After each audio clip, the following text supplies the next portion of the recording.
masks, and I just want to go through some of them. Number one, when you use a cloth mask, generally you want there to be a different fabric on the inside and the outside, because if you wear it and then take it off and put it on again, and you reverse it and you wear it inside out, you're literally inhaling everything that you blocked, okay?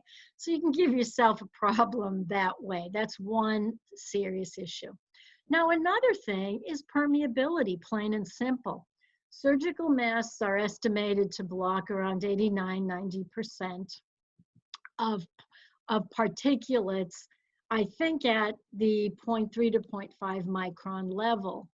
Now, these are special materials. They're not cotton cloth masks. So they're designed to block, okay? Now, viruses are nanometer sized particles, okay? They can get through anything, basically. We don't have filters that can block out things of that size. However, what the masks are blocking are the droplets. You've heard talk about the droplets, large droplets that are millimeter, diameter, aerosols that are much smaller. Now, the whole idea is the viruses are embedded in mucus, in saliva, just in fluid of some type. So the mask can block that. But now let's think about this. Cotton masks are estimated to be, okay, if surgical masks block out about 90% of droplets and aerosols, cloth masks block about 50%. So one thing they do over time, this stuff can diffuse and get through the cloth mask, all right? So the better masks that they're recommending for the public to make are 2-ply, where you put in a HEPA filter from a vacuum cleaner bag, okay? That can actually be a better type of mask. But you're gonna wanna switch out that filter frequently, and you're gonna wanna wash the mask. I'm actually using hijabs from my trips abroad to Muslim countries. So I'll get my hijab and I'll wrap it around my nose and mouth. I actually started doing that earlier this week. Now, I only am going to do that if I'm going to where there are a lot of people. And frankly speaking, I'm protecting them more than I'm protecting myself. Part of why the recommendation changed is many of the countries, well, only a few of the countries have flattened the curve and reduced cases. And all of those countries do have a masking requirement, and mask use is common. So there's a lot of anecdotal reports. There's a lot of suggestion that a cloth mask is better than nothing. The caveat is use it properly, put it on and off carefully. Don't touch the front of it as you're taking it off. Wash them frequently. Like I will use a hijab for one excursion out of the house, then I'll wash it, okay? If you're using those vacuum cleaner HEPA filters, like I'm making masks now, and when I get my masks, I'm gonna have several available. I'm gonna use them for one excursion out, and I'm gonna have a HEPA filter inside. And I will use them for one excursion out, or maybe two, depending on, like I won't use them for more than one day, but I'll have it, I'll put it on, I'll go out, and then I come back in, I'll take out the HEPA filter, and then I will just go and wash it.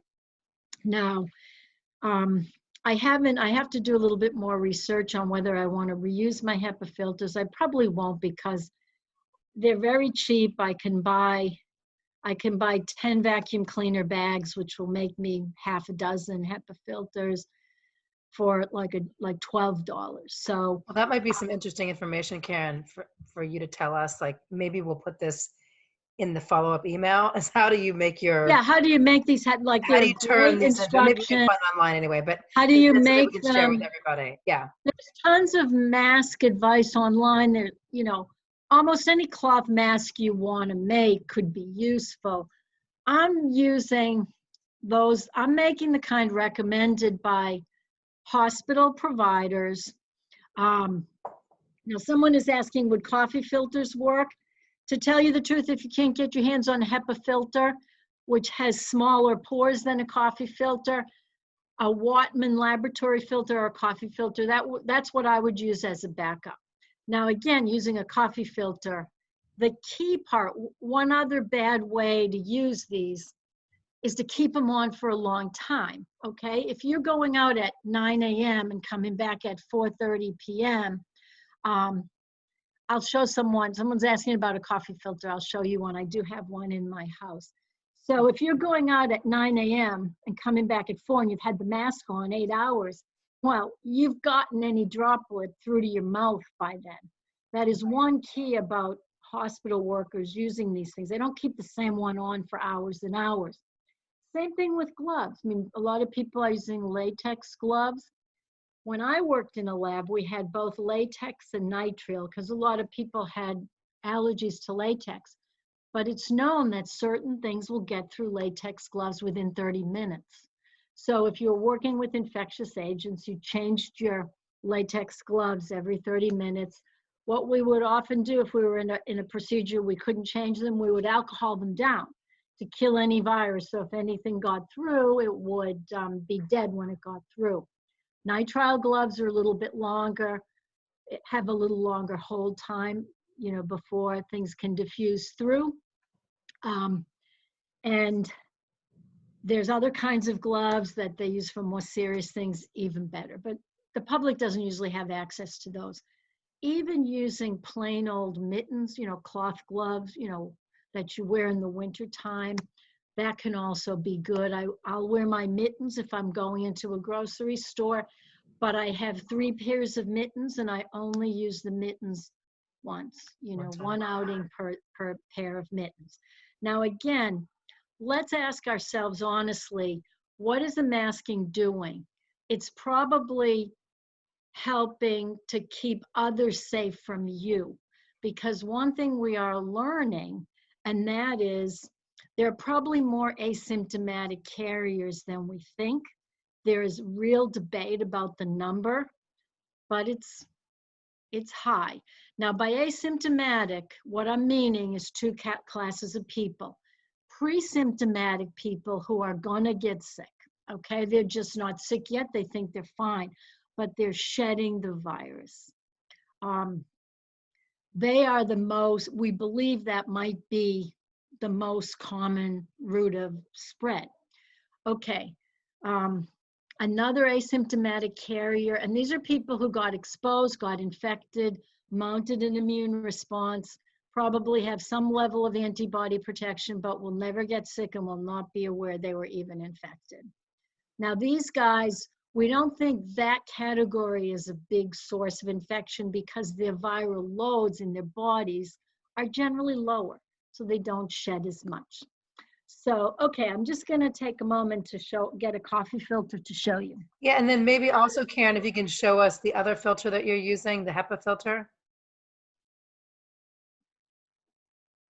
So just to let everyone know, if you're watching this on Facebook Live and you want the follow-up information, the follow-up email that we sent out, please either direct message me your email address or put your email address in the comments, if you don't mind doing that. Okay, here's the coffee filters. So here's coffee filters, and I'm just taking one out.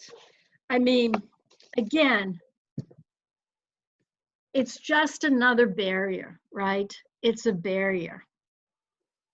Okay, so what I do when I make my coffee, I put the coffee inside, then I put the hot water through, and voila, I make my coffee. I would use these, if I don't have my HEPA filters, I actually ordered them. What they are, they're simple vacuum cleaner bags, okay? Most of them have a layer that's a HEPA filter, just to filter out allergens, to filter out bacteria. Again, this will be good, this will help. I can share the links to the face mask type that I'm making, but you know, you can also Google it. There are wonderful YouTube videos.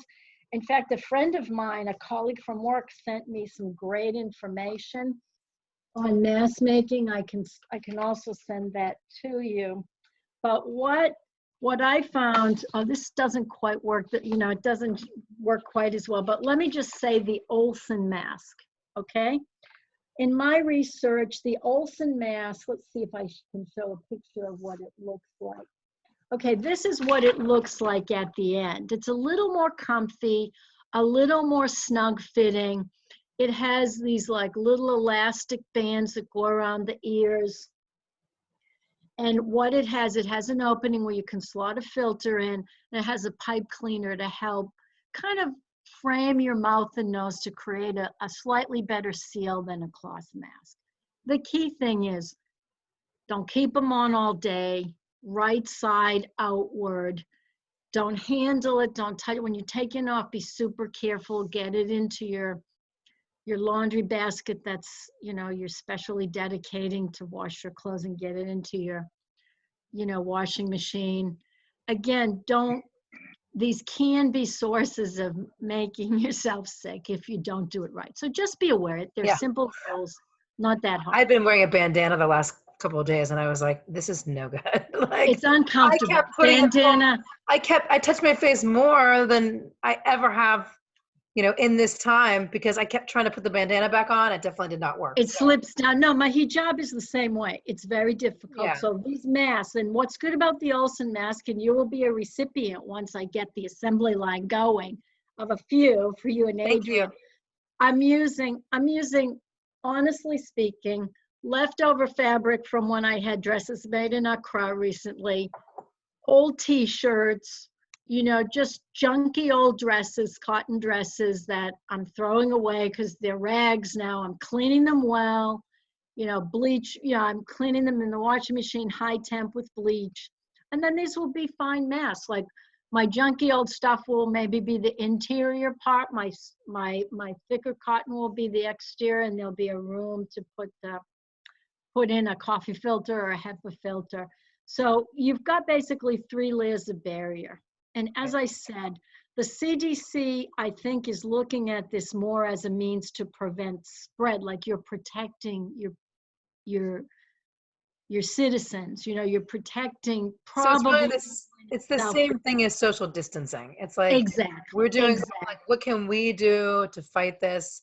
We can wear a mask. Exactly. And chances are it could, if you happen to be unlucky enough to stand beside an infected person sneezing, it'll protect you. It really will. But anyways, masking is good. Yeah. Yesterday, Adrian and I were taking a walk up the street, and we did not have masks on. I'd already been out with the bandana and decided that was a bad idea. And we don't have masks right now. We ordered some, but we don't have any. So what are you going to do? So there was a guy walking past us, and we move aside, and he actually yelled at us for not having masks on. So we're trying, I mean, there's a lot of fear that's coming up right now for people. So when people get upset like that, I'm taking grace. Yeah. And honestly speaking, part of this, let me be honest, the medical definition of airborne transmission is a little archaic. I mean, I knew this from the beginning, even before we shut down things. When I went to the gym, I was telling my instructors, open windows, let's get ventilation. Because I knew even exhaling, just breathing and breathing heavily in the gym, if you're infected, the people in that room are at risk. And if you open a window, you get that stuff diffused really rapidly. I even have, one thing I'm going to send in the links is a simulation. Actually, it's part simulation and part experiment of how far droplets go and how they hang in the air. But here's a perfect example. There was a choir of 60 people in Washington State. They were practicing, just singing. Nobody was sick. At the end of the day, 45 people came down with coronavirus, and probably only 1 or maybe 2 was a pre-symptomatic individual at the time. So if you're in a closed space with a lot of people, poor ventilation, and no masking at all, that's a recipe for spread, as we've seen again and again. Because what we've noticed, it's not, one casual pass by someone on the street. It's people who live together, work together, associate together, like these, it isn't just random people showing up. It's people who were in contact with even symptomatic people that they knew were infected. And this is why like public transportation is an issue when people are all together in one space. It's just not good. Exactly. Yeah. You So know, Juan is asking, he wanted to see the HEPA filter. Can you show them that? I don't have one. I Okay. mean, all it is, okay, here's what it is. You get a vacuum cleaner bag, and usually like there's an outside kind of like, it's a little bit thicker paper, almost like more between paper and cardboard. And then inside is like a layer that has the HEPA filter. I'll show it next week. I'm due to have mine arriving, you know, Wednesday, Thursday. So I'm starting what I can. I used to sew a lot as a teenager, and I bought a sewing machine on Facebook for $50 recently. So I haven't touched sewing in probably 40 years, but I had planned to, and now this has pushed me even further into it. So I will be, as soon as I get my elements, I had to go on a great thread hunt yesterday. I had the fabric, but I couldn't find thread. And a really nice coworker from work stepped up, even offering to drive it to me, but I found it a little bit closer by. But now I still need my filters. I need my pipe cleaners to give the nose shape. So I wanted to, we want it tight fitting, and we want it comfy, because that's the problem with, you know, I see a lot of people with a scarf. Hey, more power to them. They're doing their best, but they slip off, they're uncomfortable. I'm not used to wearing a hijab, so I tend to fiddle with it to keep it up. And so Okay. yeah. So should we move on to some questions? Let's move on to more And questions. then Meredith just put a link in the chat for how to make a mask. And Good. Thank you, just Meredith. one note from Shelley. Shelley says, those people who are asymptomatic don't get sick, are few in number. Do we have a theory about how long the shed viable virus? This reminds me of when my young daughter's was a carrier of strep throat, and me and my other two daughters got strep throat twice before she was recognized as a carrier, and got treated with us for strep throat. This is a bacteria, so maybe it's different. Yeah, this is different. I mean, what we think about truly asymptomatic carriers, this is very tricky, and there's a lot right now. There's holy wars being raged on the scientific sites. We don't know. I'm not even going to go there, but we believe that because these guys cleared it so fast, they are not significant spreaders. They're low viral loads. They don't shed very long. Now, we also know that mild cases also don't shed very long. What is problematic are what we call the pre-symptomatic carriers. Those who are 2 days before they start feeling sick, and they don't, you know, they think they're fine, and, you know, you can't blame them at all. And, you know, what I'm going to go to at a point, we'll take a few more questions, but I'm going to go to like a really interesting site. I'm going to share my screen and show you how to do a simulation, Okay, assuming different kinds of carriers are spreading the virus and what that means. Okay. So Make sure this is my question for you. Ready? Mm-hmm. Ready. Is there a way to tell who will develop severe disease? Oh, okay. This is where I'm going to go out on a limb. And this is where I think I'm starting to see some contradictory information coming together. All right. This is a very important question. And you know, a priori, we know who the risk groups are. You know, the immunocompromised, elderly, people with heart disease, lung problems, all of those are vulnerable people.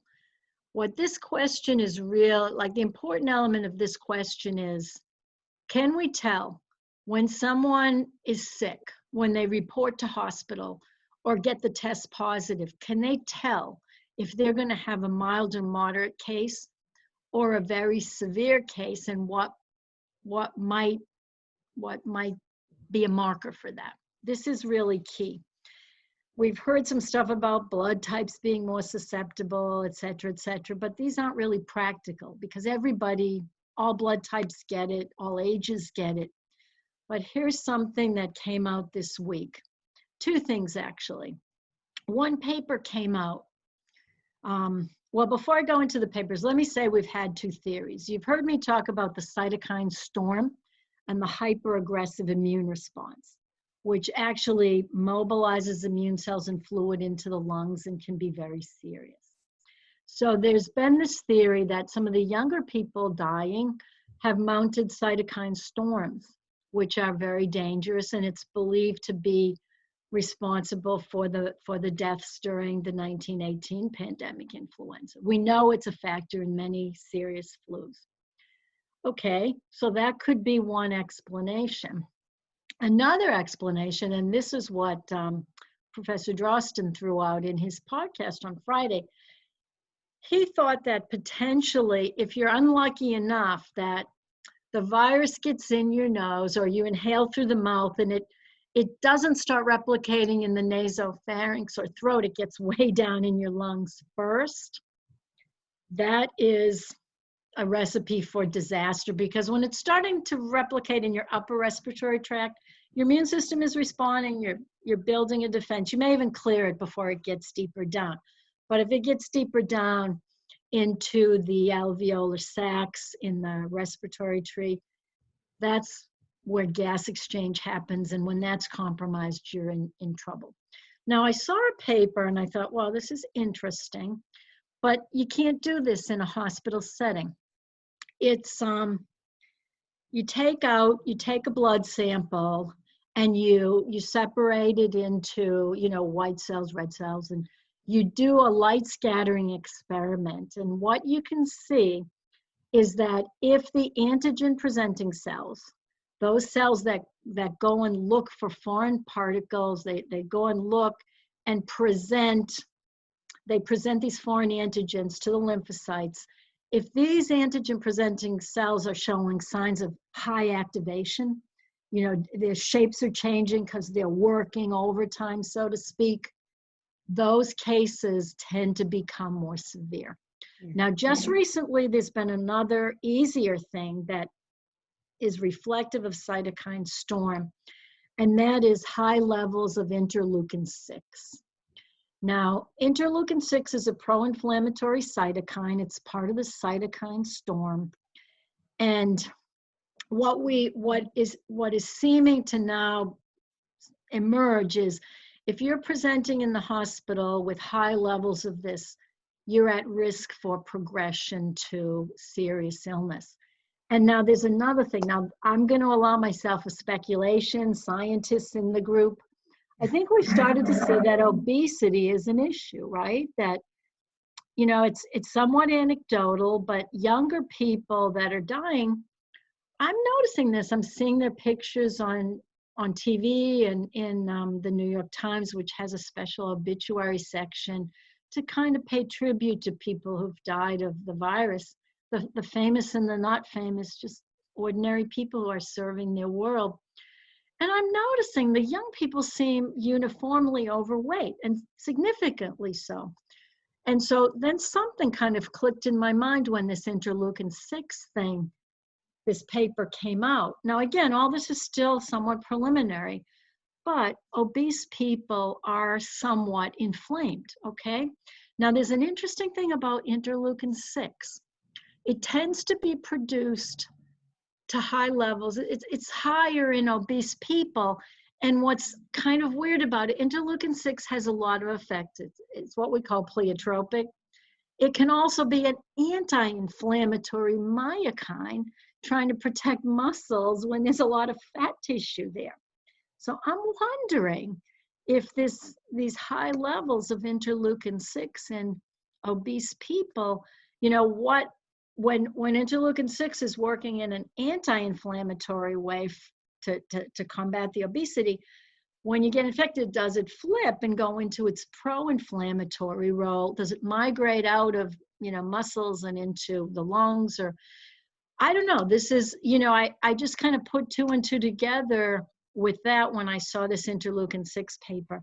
But it can be assayed for relatively quickly. This is something clinicians could potentially look at in a hospital setting. Again, preliminary. we have to see that that really holds up. But we're starting to see things that can help guide us to determine who could the triage people possibly send home and who really needs to be seen immediately. Question for you in regards to what you've been talking about. When you talk about it staying and replicating in the throat versus going down into the lungs, are there any factors, like causal factors for that? Not that we can identify. I mean, it's believed the test, and someone did ask about how the tests work, and we'll come back to that. I've actually got a link to share on that. You've seen the swabs going up the nose, right? We believe it begins replicating in the nasopharynx. And again, part of this is just luck, you know? If you're breathing through the mouth and you get it in, it's going to bypass, you know, it's going to go maybe faster into the lungs than if you're inhaling it through the nose and it's passing, you know, it's taking a longer route. So, and again, it's these, what's your infectious dose? We do not know yet how much of a dose you need to really start an infection. Theoretically, one virus particle, if it gets in and replicates, theoretically, but not practically, because a lot of things have to happen. So if you're unlucky enough to have it just bypass the throat or bounce around and get down in there faster, there you go. Wow. It kind of speaks a bit to the mouth breathing that I think we've talked about at some point, like mouth breathing versus nose breathing. Well, the whole idea of breathing through the nose, I mean, we're meant to breathe through the nose because it humidifies, it warms the air. It's a way to prep, you know, this ciliated cells to help clear out junk. I mean, the nose is a part of, right? it's a barrier. It's part of our immune response, right? Yes. It helps clean the air a little bit better. And again, it's like, again, you could breathe through the nose and still get it. It's again, that was, you know, Professor Drosten's speculation. And again, he's speculating. It's reasonable. It's based on sound scientific judgment, but you know. Jean says, so breathing shallowly when near non-household people. I mean, there are people who are saying they're holding their breath while passing large crowds. I've done it. I've done it too. I mean, it's been my response, right? I mean, look, it makes sense. Let's be honest. You know, you got to get it in, but this isn't something you can do 100% of the time, right? Yeah. And, you know, it's not a solution. But yeah, there are people suggesting, you know, if you just want to walk by a big crowd, you know, not inhaling at that moment will reduce your chances of getting virus into your body. Yeah. There's no doubt about it. But that's not a practical solution. Do you want to show us the research that you wanted to? Okay, I wanted to say this. One quick thing. I want to share one thing. Let me share my screen because I wanted to answer one person about how do we test for the virus. Okay, now do I have this? This is where I may have to. Okay. All right. Does this? Do I have to go to? Okay, now this. I wonder if I can share, like, this was how I got into Zoom. Does this change if I just move over to a different, can you see this? Do the screen share. I did a screen share. It's here, we got it. Does it say how coronavirus tests actually work? Yes, okay, great. Because I didn't know if I could change the tab, you know. Okay, well, I wanted to answer one person who's curious about this and just say very quickly, I'll share this link. Essentially, it's a molecular biological test. You swab in the nasopharynx, you get the virus onto the swab, you put it into a special transport solution, and you're looking for the viral RNA. For the biologist among us, it's a reverse transcriptase PCR. Very simple, very reliable, very specific to this virus. It won't make a mistake with one of the common cold coronaviruses. But in the US, there's been a significant problem. And it all started with a defective reagent at the CDC.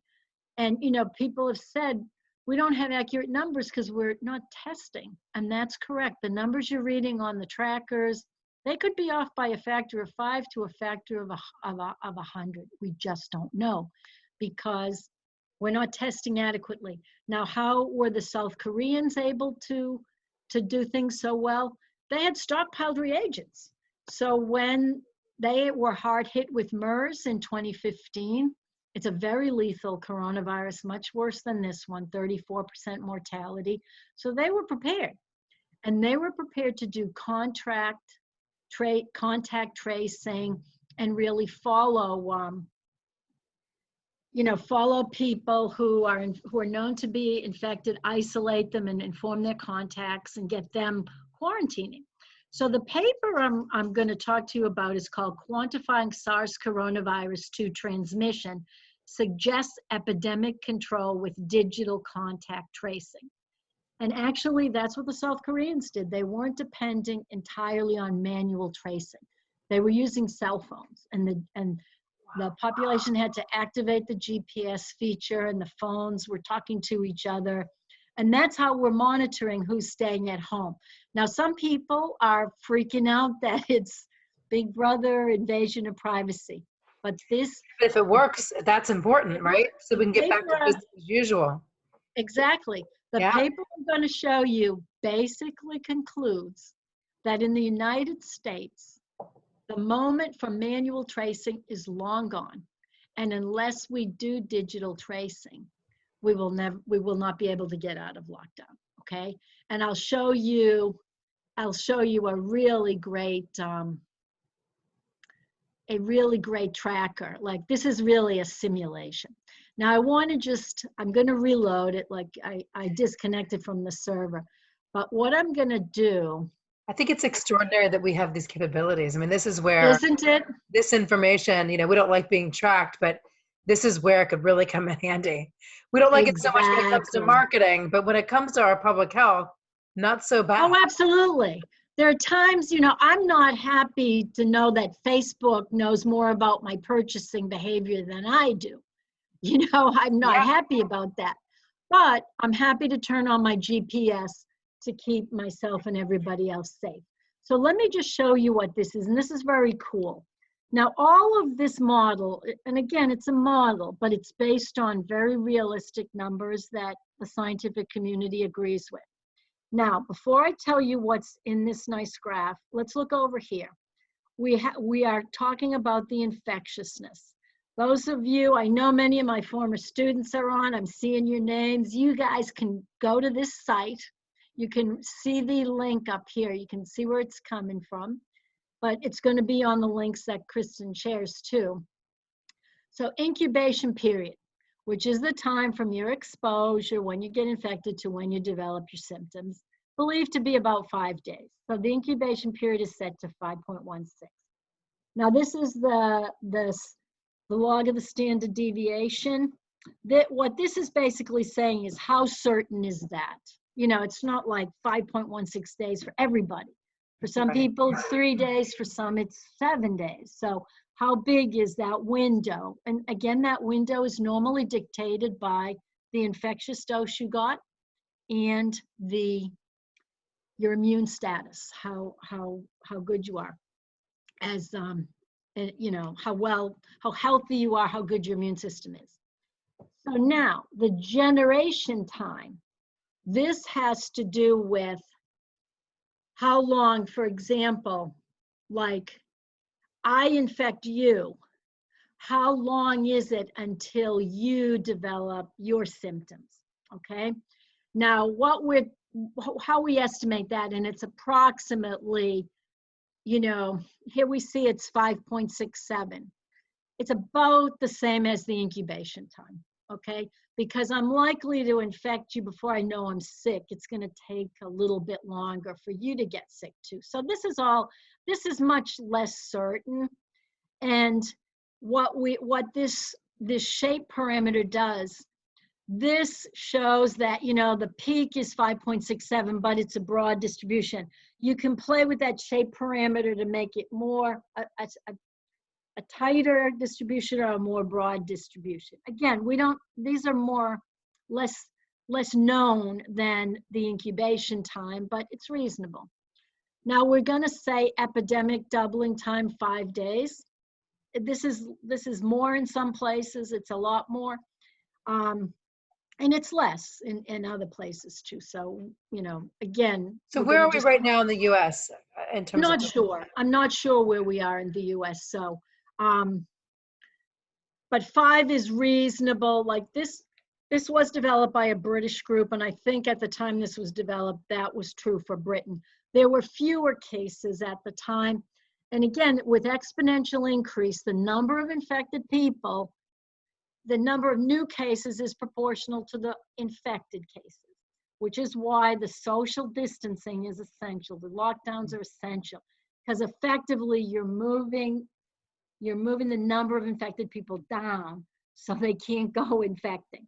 All right, so, and now this is interesting, and it's also believed to be reasonable. The relative infectiousness of the asymptomatic people compared with the symptomatic, okay?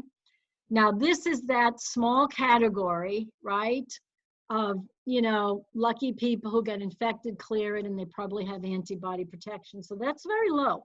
And we think that to be about right, okay? Now, the fraction, and this is where things get a little bit, more complicated. So fraction of infected individuals who are asymptomatic, again, this is a reasonable number, but it could be anywhere from here to all the way up here, but we'll go with that. Now, this is the fraction of transmissions that are environmentally mediated, very small, okay? And we can make an assumption about this, that the environment, like how long does it last in the environment, is constant, which we know isn't really true, because the minute it's on a surface, it starts deactivating. Or you can have it decay exponentially. You can make your choice. By holding it constant, what that assumption means is there's people coming, it's getting resupplied, so if I'm infected and I put it on my table, my computer today, tomorrow I'm doing the same thing and I'm replenishing the supply. So that's what that means. Now, what this looks at, and I have to minimize our windows, in this model, remember, we've all heard about the reproductive ratio.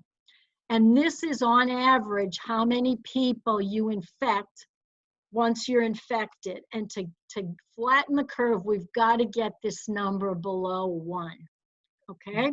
We've got to get this number below 1. Now, this is very interesting.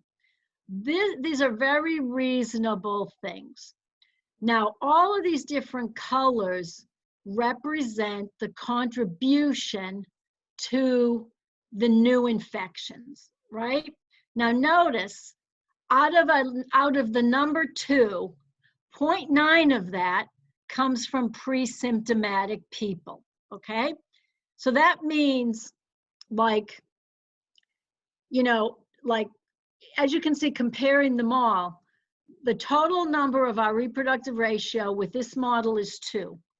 And 0.9 of that 2 is contributed by people who are not yet ill. Now, 0.8 of the 2 is contributed by people who are a little bit sick, okay? They're symptomatic. This can be like the child that you're caring for who's sick. This could be the spouse you're caring for who's sick, who can give it to you. Now, this is environmental, very low. And this is asymptomatic carriers, even lower. All right? Karen, and when you talk about environmental, are we talking about the Amazon box that comes to your house? Excuse me? Is that like the Amazon box that comes to your house? Is that Well, environmental? theoretically, this is like virus on a surface. Mm-hmm. This is like if you're in the grocery store and somebody infected has sneezed on a cart and you touch the handle. Yeah. It's any kind of environmental thing. If you go in, I'm assuming people are cleaning their house pretty well, and if nobody's infected, they don't have it on surfaces. So that's part of why that's going to be very low. But if you go out and you know, if the person who hands you your coffee cup is pre-symptomatic and you pick it up and you can get it off your coffee cup if you touch your mucous membranes, there you go, right? So that means like every time we go out, we're adding to that potential risk, of that environmental piece. Because when we're at home, if nobody's has it or is, asymptomatic, we're not going to get it because we're in our own confined space. Right. If you never, in theory, if you never left your house and your house was super duper cleaned and nobody's shedding, you can't get it in the house. Yeah. I mean, as we said, in January, before it came to the US, we got together in huge groups, we touched a lot of dirty things, and nobody got sick. The virus has got to be there for you to get sick. But Right. now here's the interesting thing. The proportion of infections which are not from direct contact with symptomatic individuals, 0.54. Wow. So that is telling us something, okay? Now, this is why this is why we have to lock down. This is why this virus is so much more problematic. When you think about SARS, a close relative, you were not even shedding virus until you were actively ill. So that meant you were quarantined, you were isolated. And there were only 8,000 total cases worldwide because there was a signal. You were sick before you could hurt anybody else. The reality here is you can hurt people before you know you're ill. You can get it in the environment and transmit it to someone. So this is a very tough thing. Now I want to show you something in this model that I think is also very cool. Now, do you see this? This is what this model, what I'm going to show you next, the next part of the model, is going to make an assumption about isolation and tracking contacts. We are way beyond the time where there's enough time to do this manually. Like, the person reports, they're tested, they get a positive result, and they start identifying people and making a phone call to them. Okay, so subject A has COVID-19 infection, but is pre-symptomatic. So let's just look at this. So this person takes the train to work, goes to work with a bunch of coworkers, and comes home.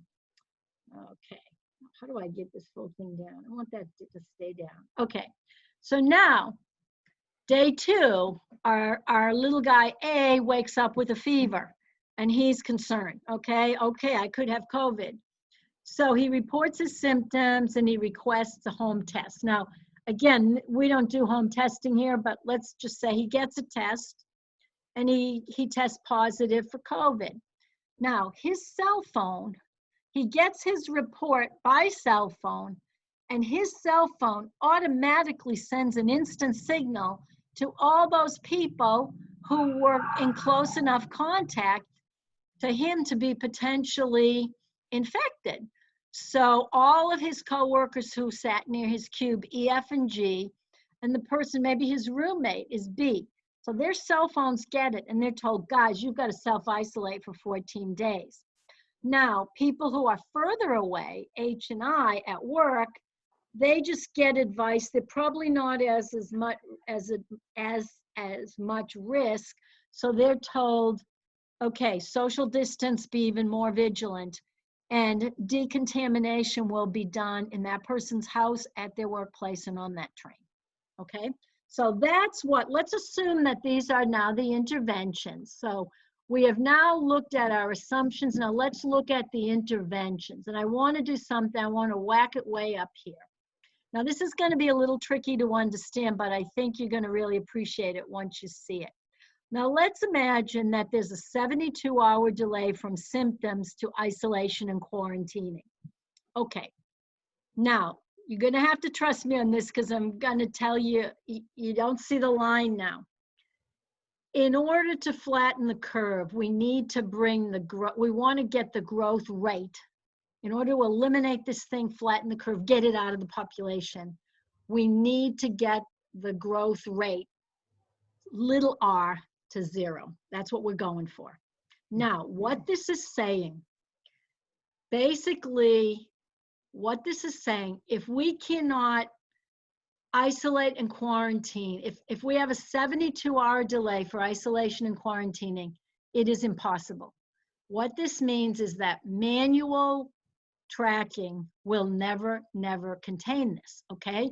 We will have to be locked down until we've either got herd immunity or we've got a vaccine or whatever. But that's the situation. I mean, in the United States, you can't even get a positive test back before 3 to 5 days, and sometimes it's going much longer. So this window is way closed, okay? If you don't even know you're sick for 72 hours, that could even be the time when some of the people you could have given it to, they're maybe even starting to develop symptoms themselves, some of them. 5 days incubation is only the mean. But now if we could use those digital apps and we could reduce it to, let's go into 8 hours, okay? Because even the fastest test is going to take 30 to 45 minutes. So you have to get to the testing site, get your test, get your answer by text. So let's assume what could happen if we could use this app and get an answer within 8 hours and have everybody who was within a range alerted. What would it look like then? Oh yeah, the site's Is that buffering? Hey, while that's buffering, I have a question here.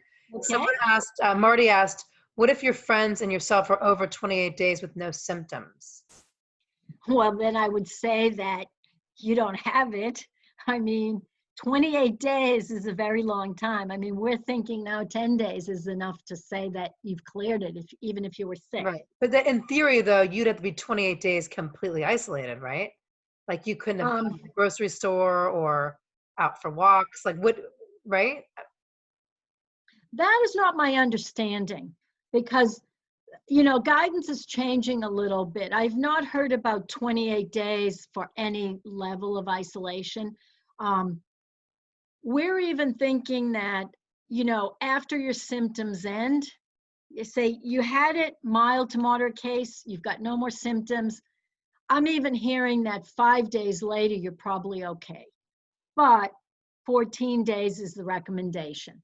Now, for immunocompromised, vulnerable populations, I don't know.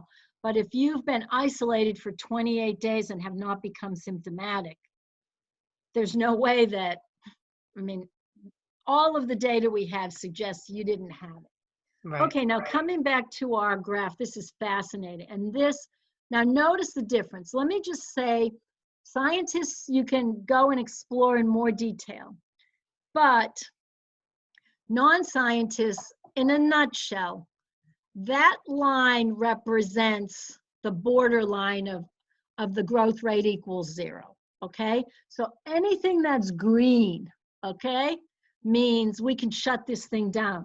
And the negative growth rate even means that people are recovering in the number of cases, not just the growth rate in cases, but the number of absolute cases is going down.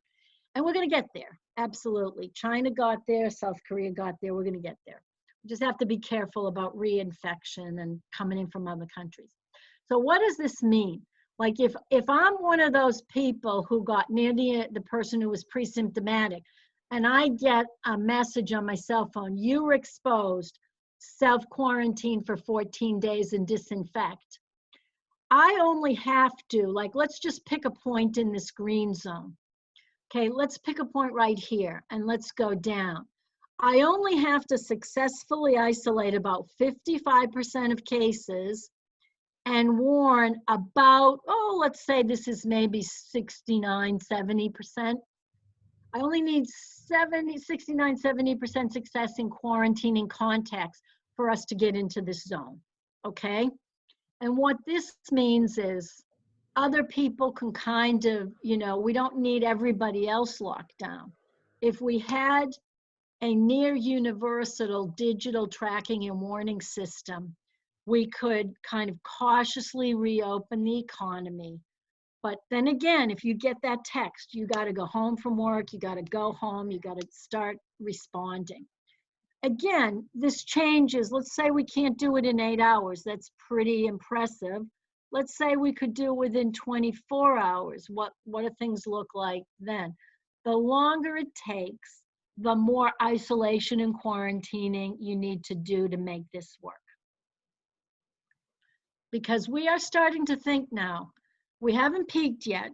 We'll come back and look at some of these peaks in a little bit, but we still haven't peaked in our infections anywhere in the US.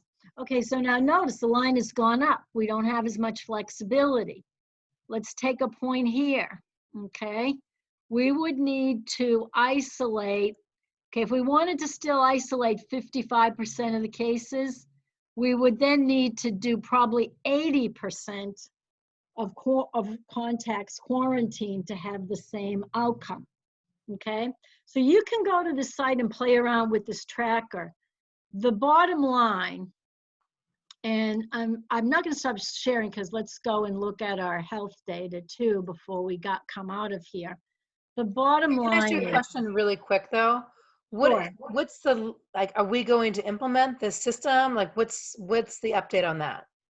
Who knows? I mean, South Korea did to some extent. Now, again, this is something that the US resists very intensely, but we've resisted other things. And when it comes down to it, I think we have to think about lives first, but ultimately, the longer this goes on, and we now have 10 million people who have been thrown out of work in the US within 2 weeks. Yeah. In the recession of 2008, we had 8.8 million thrown out over 2 years. So how long will it be before people can't eat, before they can't pay rent? So I think while we're definitely willing to stay locked down to help save lives, at a point, we're going to be losing lives because people can't afford medical care. They've lost their health Right. insurance. If the country collapses, you know, we're in trouble. And if there is a way to get a system of digital tracking implemented, now there have been people, this paper just came out last week, and there are people saying that, well, the GPS system isn't refined enough. We'd have to put like QR codes for you to scan in different places to show where you are.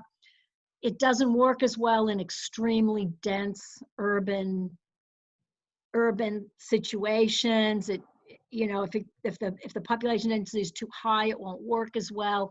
There's a lot of questions. This is a model, but I think one outcome of the model is robust. We're well beyond the time where manual tracking can save us, can help us get back to work.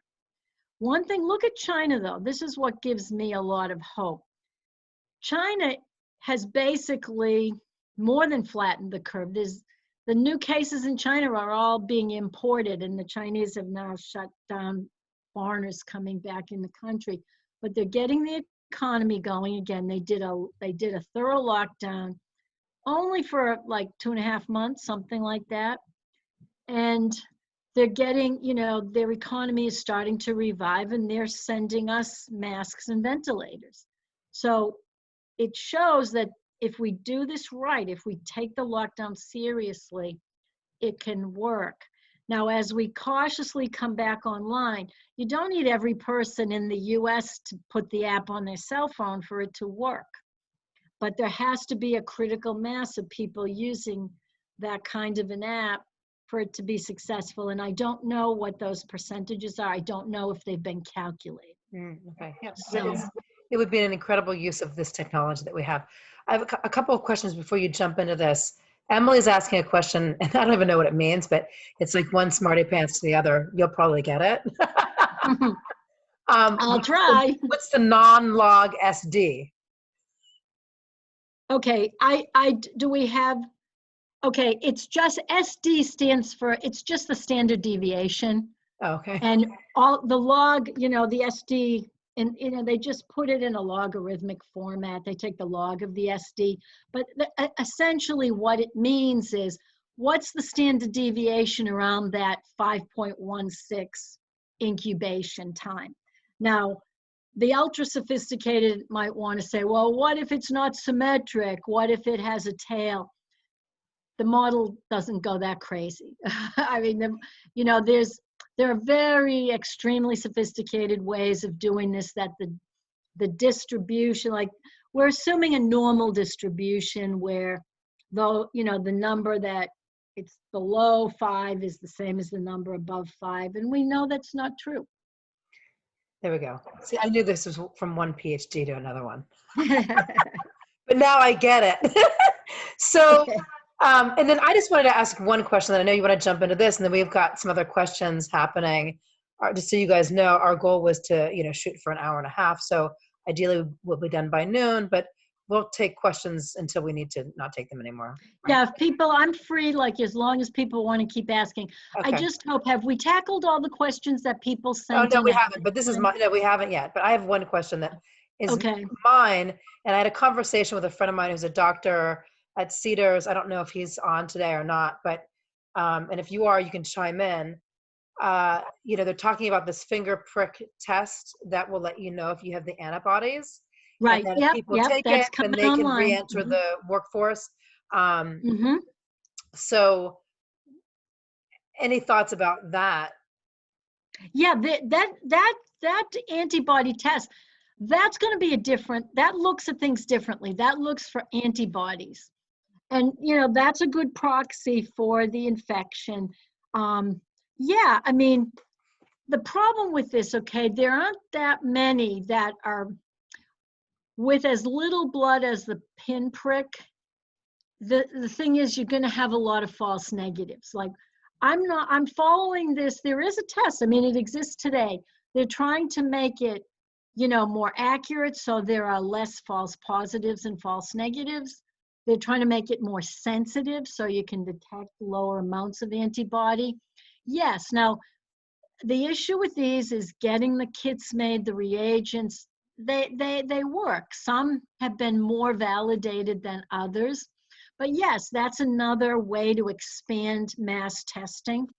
Honestly speaking, unless I'm symptomatic, there's no way I want that swab shoved into my nasopharynx. It's very uncomfortable. Yeah. So this antibody test, it's going to be great once we can deploy it widely. Right. Okay. But speaking of that, I know a couple of people that took the test and they both came up negative, but you have to wonder, is that true or not? Well, yeah, the So, thing about it is, I don't know. I haven't looked at those because they're not really that common yet. I haven't engaged with how sensitive are they and how specific are they.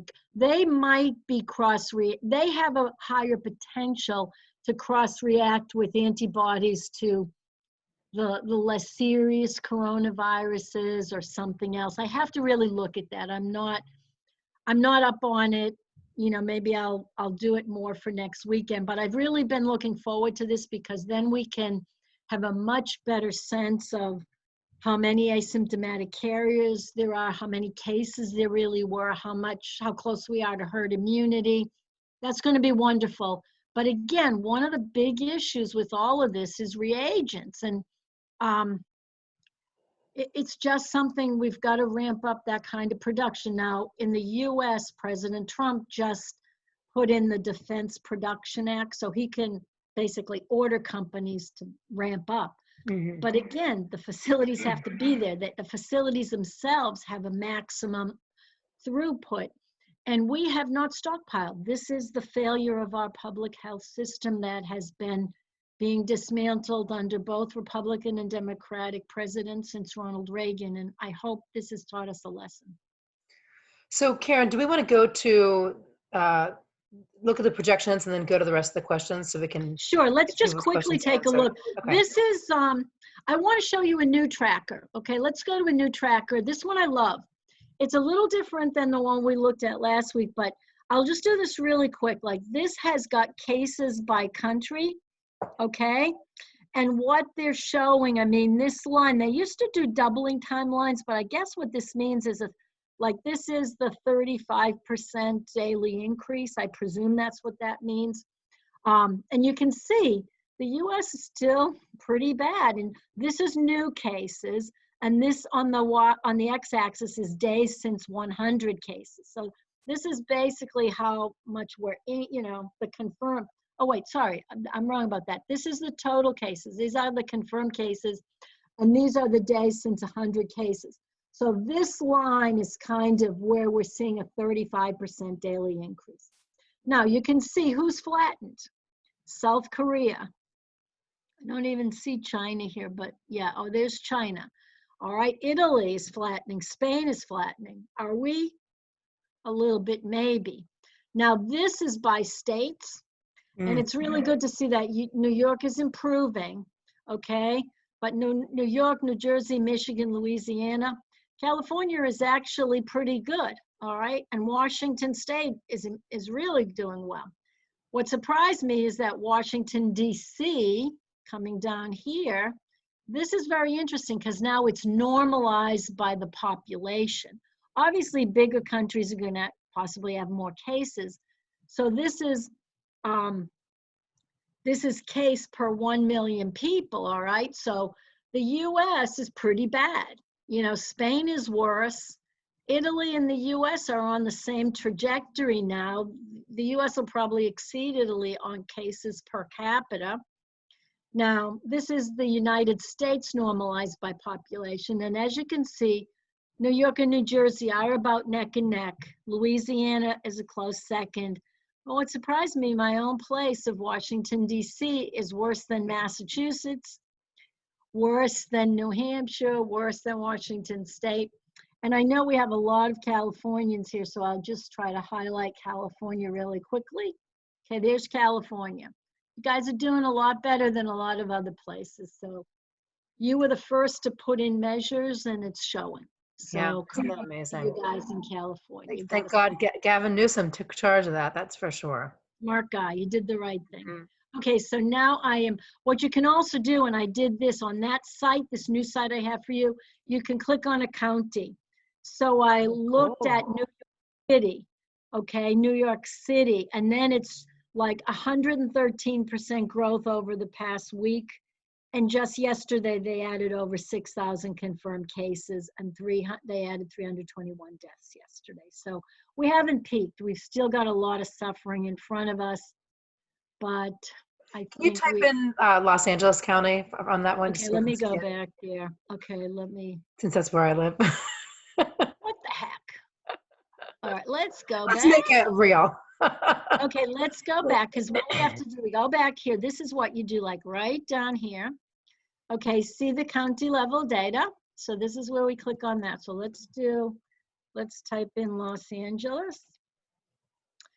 Yeah, and you have to type it. You can't just it doesn't, you have to type the whole thing. You can't just click on that and it does it for you. Okay, so we've added now Los Angeles. You can see they're doing a heck of a lot better than New York, right? Wow. We had 39 new cases yesterday and 4 deaths. So you're doing good. I mean, you're a big state with a dense population, but your governor acted quickly. I mean, Los Angeles is every much I wonder I don't know what the population difference is between New York City and Los Angeles. Does anyone know? Do you know what Los Angeles's population is? I don't know what the city of LA. Okay, we can do it very quickly, but I would say they've got to be comparable, right? I mean, Greater New York, let's look for Greater New York population. And LA is closer to, more flights come in from LA. International. LA from Asia. Asia, yeah. So I would think that would be even, but the European cases. Juan says the city of LA is 3.9 million. But do greater LA, because I think that would be the counting. Do greater LA. So greater New York is 20.1 million. Now let's look at greater LA. 18.79. So comparable. Yeah. Comparable. So wow. So California did well, I mean, not that this is a competition. Well, let's be honest too. California is a younger place that's laid out better. Yeah. The neighborhoods in New York are a little more. It's very condensed, and the thing is that the health of the population in Southern California is likely, I'd say higher. You guys are so into your bods, right? People are outside, people are eating healthy, people, it's always fascinating to me. Every time I even go, it's gotten much better over the years, but every time that I've gone to back home to Pittsburgh, Pennsylvania, I was always amazed after living in Southern California, like the lack of options for healthy food. And that has changed, over the years. That's changed, but yeah, definitely. Amazing. But I've always found LA culture, like I don't go there often, but I'd go for a conference and then I'd walk into a store and it'd be like a line of mirrors, so you could sort of see yourself. Like, I thought, these guys, maybe Hollywood and body culture, it's like, yeah. It's an interesting place, but it is. So why don't we get to some questions? So let's make sure we get as many as we can for those. So I'm going to go in here for the Q&A and see what we've got. Did we get to everyone who sent one by email? Because I really feel we should. Got to all them. Hold on, let me get to my notes. Hold on one sec. Okay, so Ann Schubert asked, and she actually asked us right after last week, so we do need to honor this one. Oh yes, we need to get to that. Are they testing the viral load, and is it the same as the amount of shedding? Okay, no. I mean, what you're testing, what's really great about these RT-PCRs, they're very accurate. And for instance, you're going to sample a certain amount, and it's going to tell you exactly how many copies of the virus, started on that swab. And from there, you can estimate how much is there. But honestly speaking, shedding just refers to how much comes out of you. Now, shedding is clearly a function of viral load, but not just. Okay, if you've got a lot of virus replicating in the nasopharynx and throat, you're going to shoot that out more than if you've got it replicating in the bronchial tubes and lower. So when we do 1-point sampling, what we tend to find is the amount of virus detected isn't that helpful to know like how severe the disease is going to be, and et cetera. But when you're sampling a patient over time, like whether that load starts increasing, how fast it starts reducing, that's helpful. That's important information. But if you're doing a one-time test, generally speaking, that's just done to tell you if you're infected, not what your load is. Okay, thank you. So let me go to Rhonda Lasowski. With eating shared family food, is eating cold food prepared by others less safe than eating cooked hot food? Oh, absolutely. I mean, these viruses do not like heat. I mean, they are what we call enveloped viruses, so they have a fatty lipid layer. Heating is a way to deactivate them. That's how we kill our viruses in the lab. Yeah, I saw even there was a guy, a doctor from Grand Rapids, who had done a video about how you keep your, when you come back from the grocery store, how to keep everything sanitary. And he was talking about using the microwave as absolutely, a way to heat up, food that you've had come in from takeout, just to zap absolutely.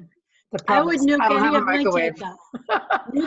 I nuke my takeout. Like if I do takeout, I mean, well, it also reheats it a little bit, but even more than that, the way microwaves work, they start water vibrating, you're going to burst those virions very quick if there are any. And chances are that, I do think food preparers are pretty careful, but overall, with any pathogen, hot is better. I guess maybe I need to get a new microwave because I don't have one. No, it's a useful thing. You should get one. I've always been a sort of anti-microwave for other reasons, but maybe during this time, a microwave's not a bad idea. Microwave's we're not doing much takeout. We're cooking at home. So Rhonda also asks, I have been living away from my family in isolation. I would like to integrate back into the house. If none of us leave the house for 10 days, are we allowed to hug? Oh boy, there's been a lot of talk about that kind of thing. And again, it's like, what chance do you want to take? If everybody's been in the house, you're very clear that you're not symptomatic, you're not pre-symptomatic, I mean, what the general advice is to people, look, if you've been with people and nobody's gotten it, kind of continue what you've been doing. But understand, this is how it moves. I mean, people who are close, hugging, sitting together on the couch, watching the TV, there's recommendations, if all the family members are going in and out, even reasonably, even under lockdown, just to pharmacy, to grocery, should probably tone it down a little for the time being. It's not likely that one hug is going to transfer the virus, but it's this repeated thing. Like, look at all the couples that are ill. It's how do you live as a couple? Even, people are writing into the New York Times, can I have sex? Can I have like a sex buddy? Or we agree to isolate and just have sex? People are going crazy with that. Use your judgment, I mean. It's not a good time to do sex on the internet. Oh, no. I mean, this is like if you've had someone and you just agree, nobody else, and we're just together. I mean, look, everybody's got to take this on a case-by-case basis. We know you can get a pre-symptomatic exposure. No matter how long you've been isolating, somebody can bring it back in the house and can spread it to everybody who's in there. Just use your judgment with do you have elderly people in the house? Do you have immunocompromised people in the house? We all know the rules. We all know what to do. And we know if we've got people more at risk. And I'm even saying I'm looking at obesity as a risk factor now, particularly morbid obesity. It's interesting, Karen, because it kind of goes to this thing, right? A lot of people have been talking about, like, we have to do this, staying at home thing to not spread the disease, to continue its rapid development. And at the same time, the price that we're paying economically because of that.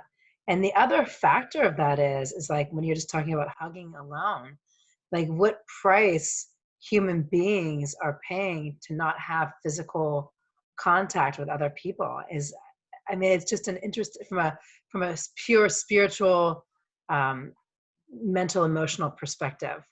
Oh, absolutely. That's why I'm hugging these guys. I'm hugging these guys. They're sleeping with me. It's like humans need contact. They need physical contact. Yeah. I see something. Somebody is, one of my former students I see is on the Zoom chat, and he's talking about Africans, high alert immune system. Well, let's be honest. I mean, the immune system, every day you're getting exposed and your immune system is clearing it before you become symptomatic. Now, there's a different type of immune response to malaria than to viruses, but and also in Africa, the heat is their friend. This virus does not do well in heat, and they don't have as much air conditioning. Like, one thing I'm recommending to people, turn your air conditioner off, open your window and put on a fan, ventilation, fans. That's a good piece of information. When you're, even when it gets hot, if you're enclosed in a small space and you've got your air conditioner on, that's a better way to spread the virus than hot air coming through a window with a fan. Again, everybody has to make their own judgments, but I'm still holding out. This is another speculation. I know experts are saying, let's not count on the hot weather to rescue us.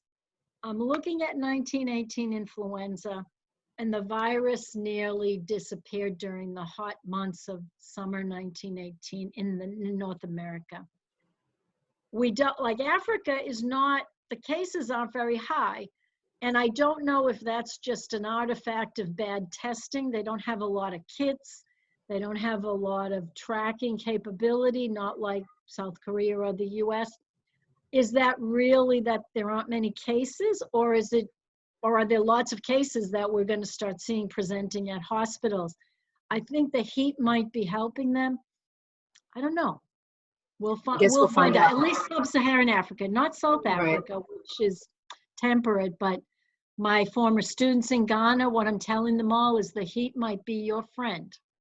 But that doesn't mean it can't spread. So yeah, but then if you go to places like Nairobi, it can be quite cold there. Exactly. When it's high elevation, yeah, wherever it's cold, and people congregate together indoors. And again, this is air con. People in hot countries like their air conditioning, don't we Yeah. all? But we may want to keep it shut off now. So Justice asked a question. My concern is to do with testing. How robust is the test procedure? How are false positive results been dealt with? There aren't very many false positives. This is the beauty of the RT-PCR. There are more false negatives, okay? And we know this. We've seen this in China. Could it be that the virus is already cleared out of the nasopharynx? In China, they were sampling nose, mouth, sputum, even fecal. And we can see it in all these samples. What we're finding from mild and moderate cases is the virus is cleared quickly, and you're coming up negative in the PCR test. You're not showing positive there. You're still ill because what causes your symptoms is your immune response, and those are still resolving. But you're not producing virus. The immune system has shut down viral replication and shedding, but you're recovering. You're still getting better, and that's normal. That's a good thing. Marisa asked a question. She says, she still questions how accurate the data out of China is. What are your thoughts on that? Okay, there's certain things. I think the scientific data is pretty good. I'm trusting their papers. Their scientists are good scientists. Again, have the numbers, okay, could the numbers be too low? And there could be multiple reasons for that. Deliberate suppression, changes in diagnostic criteria, people who never showed up, they just recovered at home. There are reasons to believe, based on healthcare numbers, biostatisticians are looking at Chinese data saying it doesn't add up. There couldn't have been this few cases with this many tests used and this many ventilators. Even the Chinese are saying that. Now, could there be mistakes? Could it be just human error? Sure. I do not think there's deliberate suppression or any kind of falsification, not at all. I think the Chinese, okay, the government maybe didn't respond well, but you saw the Chinese docs. They were giving the finger to the government on, social media. I trust the scientific community. I trust the medical community. And, you can't have the politicians making up numbers when the scientists and the docs are saying one thing. You can't. And the WHO was in there fairly early. International scientists are working with the Chinese. We've got to have a global effort now. This is not, we can't be scientifically competitive at all, or we'll all go down, So I do trust them. I read them daily. Yeah, do I have some judgment concerns? Do I think they haven't used the right stats from time to time? Yeah, but I do that with other American scientists, European scientists. I have my own scientific opinions and judgments. And so Marisa also asked, when will there be mass testing to see if we have the antibody? I just don't know. I don't know where we are. I know that antibody test is not as good as the PCR test, I'll tell you that. And how accurate they are now, like I said, I've not been following that. I don't know. I'll do that potentially for next week, check into where we're going with that. False answers in both directions, both negative and positive, are more common with that test. So I'd have to see. I don't know what they're targeting with it yet. I'll check that out, because I did a lot of that type of tests when I was an active scientist in Ghana and in the US. I did these kinds of tests all the time, and I was always aware of what could be wrong and whether we could do better. And so I'll look into that and see where it's at. I do want to share my screen. I want to share the screen one more time just to show you how well these companies have stepped up. Okay, let me find it here. Look at this. This is the diagnostic pipeline, right? Now, look at how many companies already have kits to sell. Wow. This is global. And most of them are PCR, but some of them are this are antibody based. So there's a ton, and they're coming in every day. This is one company. I just pulled it out, BioFire. This is a company that tends to have tests for pathogen, for food safety, for bioterra. So look at there. They've got a COVID-19 test that can give you results. It's the RT-PCR method. 45 minutes to an answer. Now again, you can't just call up and get it. I mean, you have to be a certified lab. But the problem is a lot of these machines, they're not designed for super high throughput. The reagents are hard to get. The kits are in demand. I'm sure this kit's back ordered, you know, like if you want it, you probably have to wait a few days even to get it. So, but that's very encouraging. And Juan had a question. Where was the one's question? Oh, I see Brian Freitz is here asking a question. Okay, so Juan says, in California, we're doing better due to early adoption of social distancing. However, it seems to me that with slower infection rate, we will also have a longer social distancing period until most of the population builds up its immunity. Is that the case? Okay. Now this, again, Brian always asks the probing that wasn't question. Brian, this was Juan.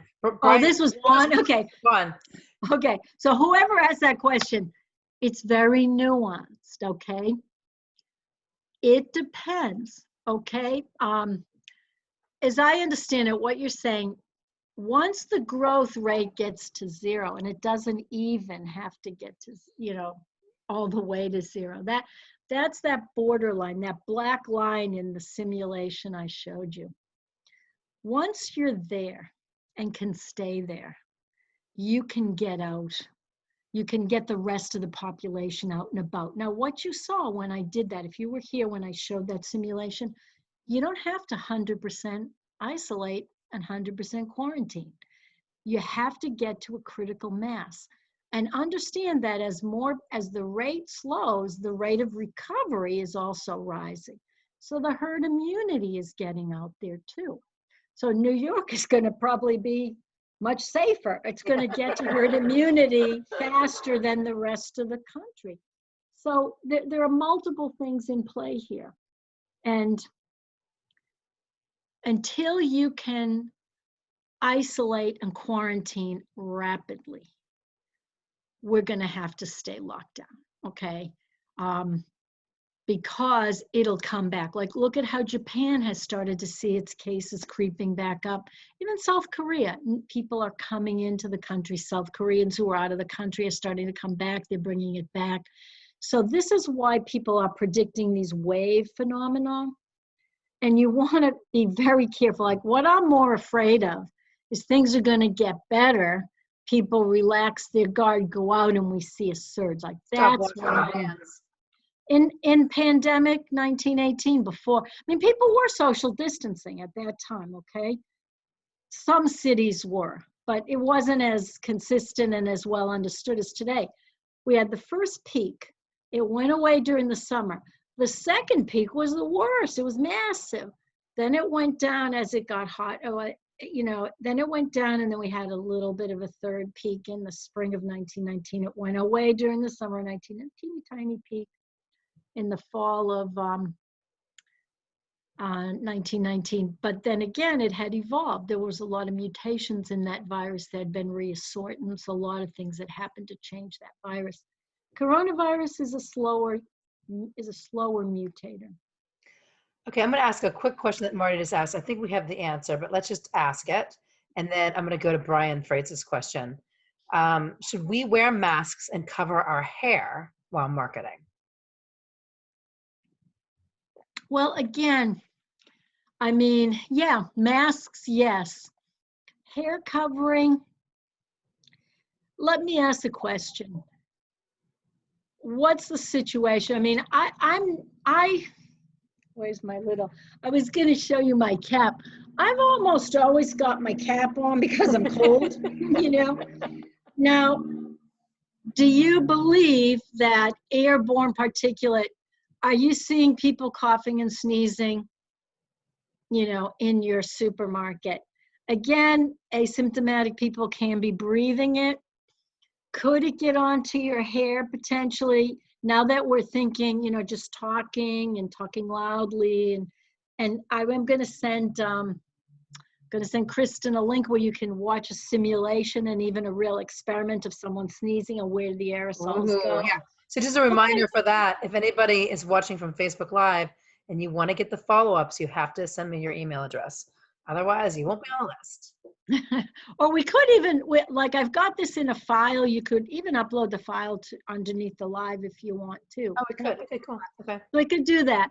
But anyhow, and then Marty asked a follow-up. She said, what if they sneeze near you or coughing? I have seen twice. Yeah, okay. I mean, if you really want to protect your hair, to make sure that if someone coughs on, if there's aerosol floating around, it could touch your head and get on your hair. I don't see any. Marty's also a hairdresser, so she might just be a little hair sensitive. Oh, well, that could be. I mean, and, look at it this way. Like, there are things I want to say. It can't hurt if you're really sensitive about the small possibility that you could get it on the hair. Cover your hair. But then you've got the same thing with the mask. You got to take it off carefully. Like the way we take off gloves, you don't touch it and grab it like this. You slide it underneath and get it off and put it in the laundry. Right. We have a way of taking off gloves in labs. You don't even have to touch the outside of a glove. It's that kind of thing. If you use it properly. Let me ask Brian's question. I'm trying to get, if some people are sending me their email addresses in the chat, so I'm trying to capture those. Okay. Dr. Duca. Well, I'd love to believe that a critical mass of my fellow Americans would be willing to voluntarily submit to being a part of a digital tracking of the spread of COVID-19. I unfortunately don't see it happening anytime soon.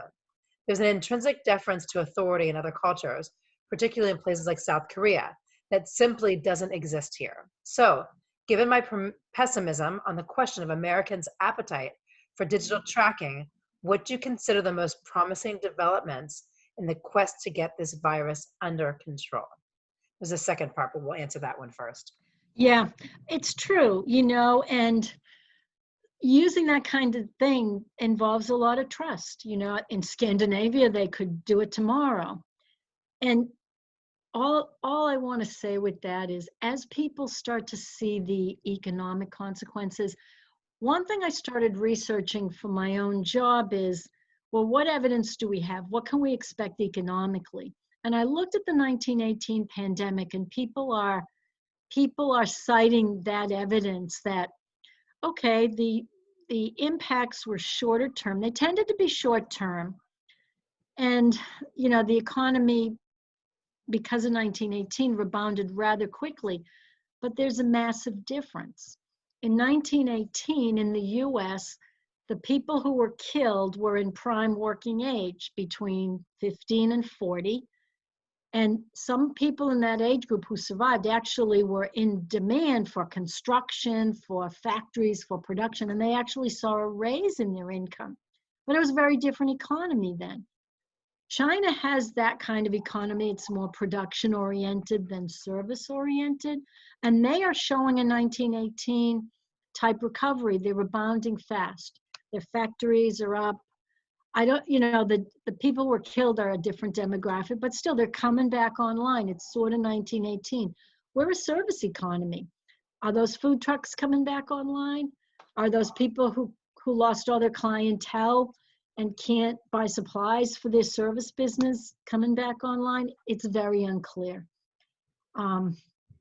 So I think as we see more pain, not health related, but economically related, people may become more open to digital tracking. You don't need 100% of people doing it.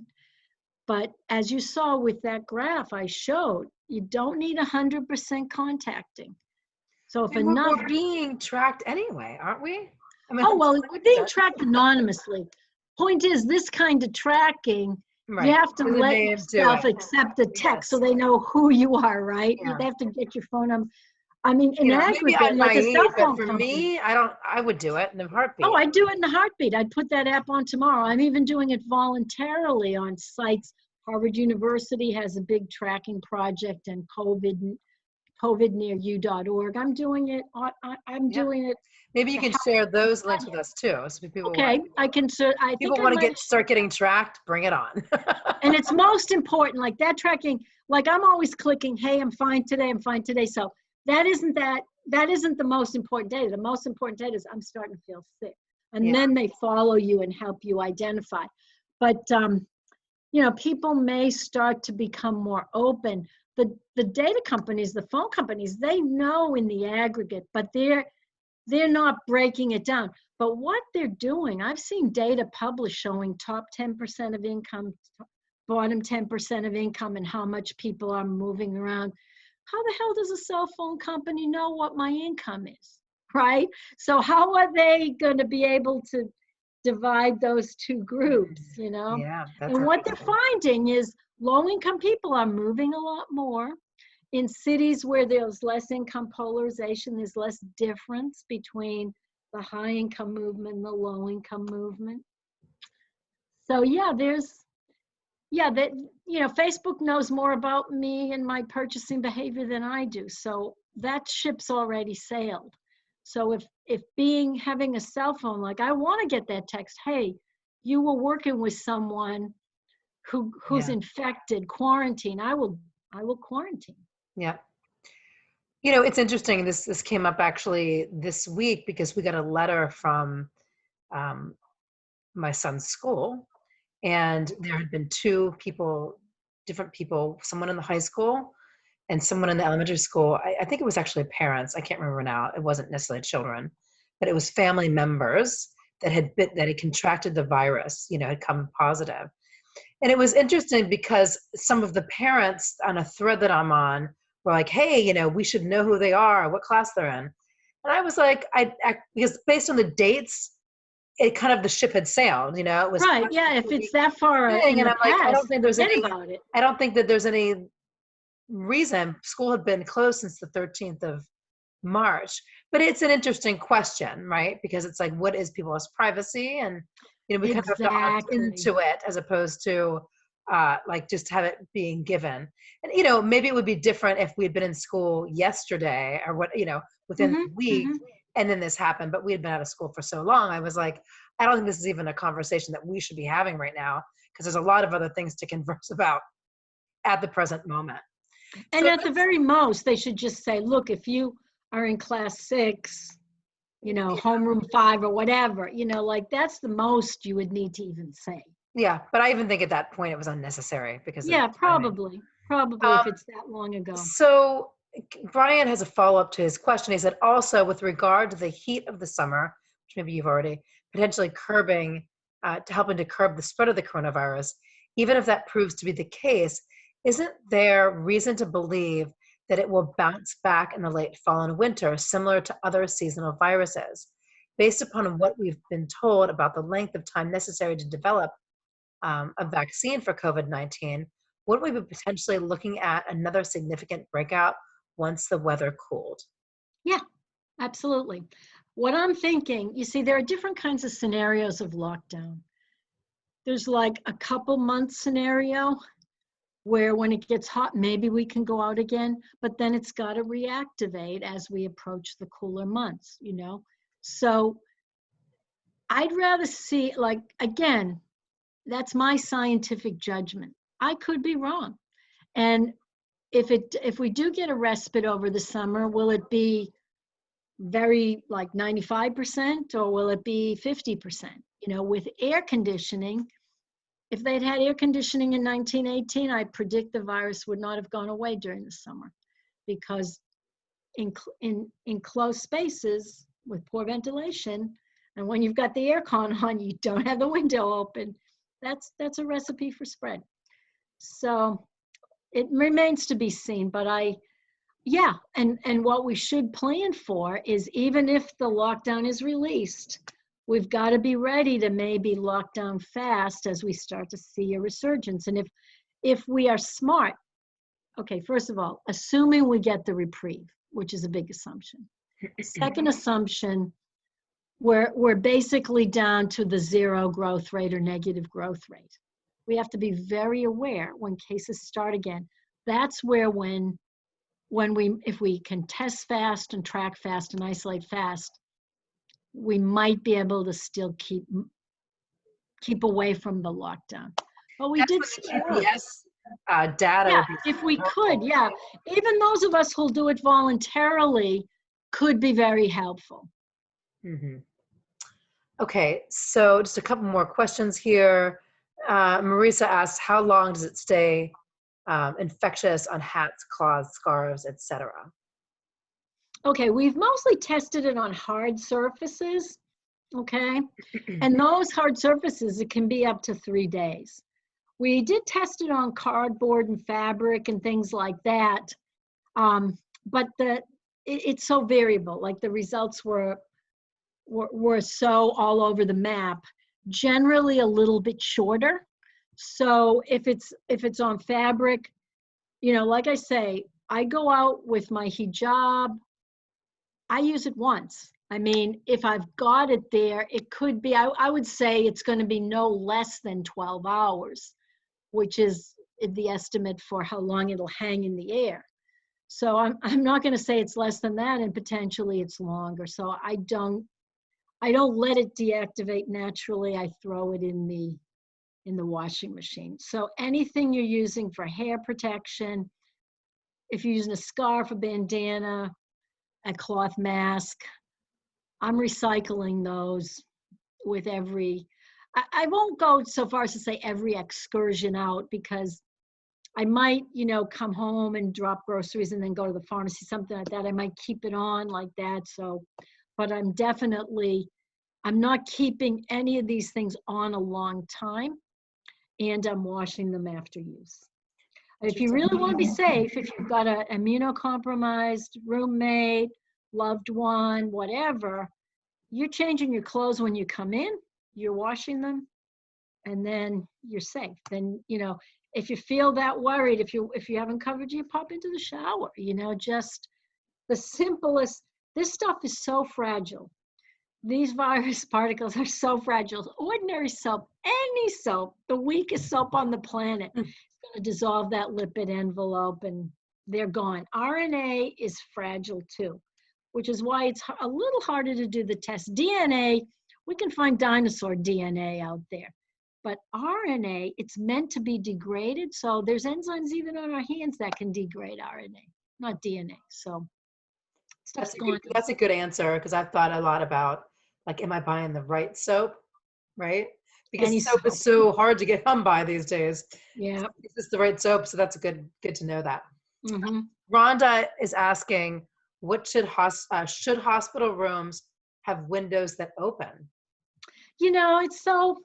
This is so complex. I mean, we have detected, I'm going to be honest, the data are showing that they're finding the virus in the air. They're sampling air in hospitals, they're finding virus. Is it infectious? Unclear, okay? But we're definitely picking it up, and that's putting our health workers at risk. I mean, the way you have to do it, let's think about this. If you have a window open and it's blowing inward, you could be blowing that stuff right into the hospital. The whole idea is you want a ventilation system. This is how we designed labs. It's called negative pressure. So you don't want to push the stuff out. You want to have something that will suck it into something. So if you have a window open, you want to be able to suck what's in the room. You want to exchange the air in the room. So you might have 2 windows open and it's coming in and going out. Right. The idea is, think about what's happening when the window's open. When the window's open and there's no breeze at all, just diffusion is going to, you're going to disperse this much further, okay? But gyms particularly can be bad. They've got terrible ventilation. And I was asking my gym people, open a window, please open a window, please open a window. And some did, some didn't. Yeah. So just a couple more questions here, and then I think we got to run. It's already 12:21. Thank God you changed your schedule around, Karen. Yeah, really. No, So I didn't know we'd have so many. I know, but this is great. I Well, love it's that. good. If I'm here as long as you have questions. Yeah. And So Juan said Hong Kong is doing a mandatory cell phone tracking for anyone arriving to the country, regardless of their nationality. That's sort of interesting. But who's doing that? Hong Kong. Oh, great. Smart. That's Hong Kong can do that. Right? Hong Kong can do that. Singapore can do that. Yeah. The Scandinavian countries. But I really hope, if there's one thing I want this virus to teach us, we have got to change our feeling about the federal government and what their role is in protecting the public. I don't have a problem, but some people are very ultra privacy, libertarian kind of philosophy. There are limits to that, and we're seeing them. Mm-hmm. Yeah. Marisa asks, but the reprieve apply to those people living with compromised demographic. Hold on. But the reprieve apply to those people living with compromised demographic. Does the reprieve? Okay, I don't get that, Marisa. I don't understand your question. Can you write that again? Brian says, I know how we'll put an end to the scourge of COVID-19. Oh, I like this. Duca Kaczynski 2020. Oh, that would help. Yeah. Oh, two crazy ladies. Well, definitely we'd have a strong public health infrastructure. But also, I want to say something. Let's talk about the economic side. Countries, again, why are we rescuing individuals? Like, why is it like my company furloughs me? And my brother, this happened to my brother. He was laid off his job when, he worked at the airport parking cars. When people aren't flying, you don't need people to park their cars. Mm-hmm. Luckily, he got a job offer from, the field he worked in. He was sort of doing that as an interim thing anyways. The very day he got laid off, he got a job in food processing, which is really what he does. But, what's going to happen to people like that? What about his colleague who got laid off, who didn't get lucky? So the economics of this, we've got to start thinking, why are we putting the burden on both of these two guys who just got laid off to go and register for unemployment? Why didn't the government give their car parking business the money to keep them going? Say, okay, we got to furlough you, but you're going to get 60% of your income. At least you can maybe still eat, still pay your rent. That's what Scandinavia is doing. That's what most of the European countries are doing. China has its own process. I mean, every society, there's kind of a continuum between very individualistic and very communal. And there's a happy medium. And we in the US are I can't even see us on the individualistic side. We've got to move towards an understanding that we have to think about all of us. The federal government's job is to protect all of us and to think about the big picture things where there's no private sector incentive, where there's no individual incentive. That's why we have as bad a case of COVID-19 as Italy does, when our medical system and our science system are way ahead of them. Mm. Okay, so and then I'm just going to do this one last question, and then I think that we'll be done for today, but back next week. Marisa says, if there is a reprieve over the summer, can those people like herself, she lives with her mother, who's elderly, although she doesn't like to think of herself as elderly, and she does whatever that means, Helen, if you're listening. She's a whippersnapper. So who live with an older person, or those living with people who are immunocompromised, can they get out of lockdown, or do they still need a social distance? Well, they can. I mean, again, it's all going to depend on how much of a reduction we see. If it's a really dramatic reduction near to nothing, well, yeah, I would assume so. But if it's a 5%, 10%, 15% reduction, then, and we don't know how much the reduction. Okay. So I got to ask Emily's last question. And this will be it. Mainly because I've drank a lot of water on this call. So Emily says, I'm still curious to know what the non-log standard deviation of incubation period is, as in what is in non-log terms? And if this is too complicated, she says, we can also talk about it offline. Well, I mean, the way it's easier to do it it's easier to do it in log because it's a smaller thing. Just calculate the standard, just look at the standard deviation, the naturally calculated standard deviation. It's totally out there. I'm not sure I understand the question. What is she, it's like, let me go back to that. She says she just wants to know the standard deviation. What is the standard deviation? So she wants the definition of the standard deviation? No, I think she wants to know what it is. Well, I mean, if you've got the log of standard, the E number. then just 10 to the whatever, okay, or e to the whatever, that will just take the anti-log. Okay, if you're a scientist, take the anti-log. I don't know if it's to the base C or to the base 10, but just take do the opposite, x or 10 to the whatever, and you're going to get the actual standard deviation. Okay, so I'm going to leave it at that. Elizabeth asked a question about schools being closed. I think that we can't next year or next fall if there's another, if it comes back again after a reprieve. We don't necessarily know what will happen. And I think we can't really answer that question. We don't know. No, we can't. I mean, we can assume it may not even go away over the summer, but if it does, it will come back. I think, okay, let me just say, unless we've really eradicated it from the population, which I can't see because of the nature of how infectious it is and where we are today, I don't see that. But even when we do, have we eradicated influenza from the population? No. So right. I'm looking at it more like that kind of a thing. Have we eradicated the common cold coronaviruses? No. So what I'm thinking, we're going to find ways to contain it. Ultimately, we'll have a vaccine. It'll be with us. But let's not forget, there's more out there in these bats and in these animal reservoirs. And the more we encroach on their habitat, I mean, what have we seen?